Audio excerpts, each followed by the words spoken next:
Hey, Malcolm. It's good to see you in the group again. Thanks. The last 2 weeks have been pretty rough. But I woke up this morning and I wanted to get back down to the group. You must be about halfway through treatment by now? I just hit the dreaded 10-week mark. It's brutal. I warned you. Just when you think it can't get any worse, You you hit the big 10 weeks. Looks like we have somebody new. Excuse me? Hi, I'm Malcolm. Hi. And this is Roy. You want to come and join us? Oh, sure. Hi there. Hi, I'm Renee. Would you like some coffee? Sure, I'd love some, thank you. Are you two regulars here at the support group? The other members might call me more of an irregular, but yeah, I've been coming for 3 years now. I've been coming for about a year. It was the clinic nurse that suggested I join. Oh yeah, she did the same for me. And I don't know why I've been hesitating, but I figure since I started treatment, I can use all the support I can get. It's a good place to come and not feel judged. It's also a good place to come and forget how you're feeling physically. Mm-hmm. Speaking of which, how are you feeling physically, Renee? Well, I only got my first treatment shot yesterday, so I haven't had any chills, and the headache I had last night didn't turn into a migraine, so it was way better than I expected. Have you got an appetite? Breakfast tasted good. I hope that keeps up.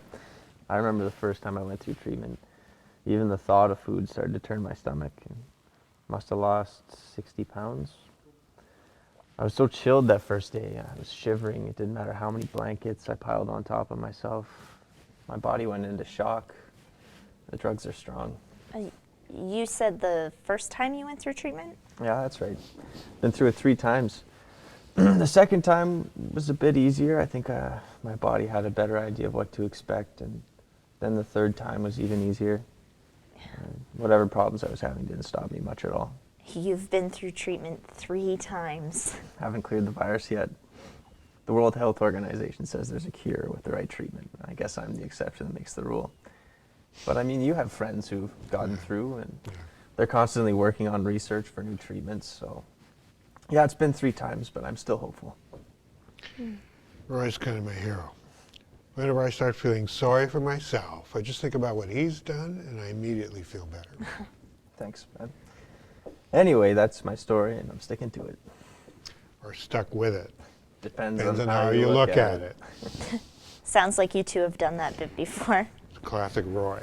Always leave them wanting more. That's what I say. Speaking of which, my niece, she came up with a real gem this weekend. She's over at my place with her mother, and she sidles up next to me, and she says, "Uncle Roy, you have Hep C, don't you?" I looked over at her mother, because I don't want to say anything that's too over her head, but she just shrugs and smiles, so I said, "Yes, darling, I have Hepatitis C," and she says, "Well, can you catch it from a toilet seat?"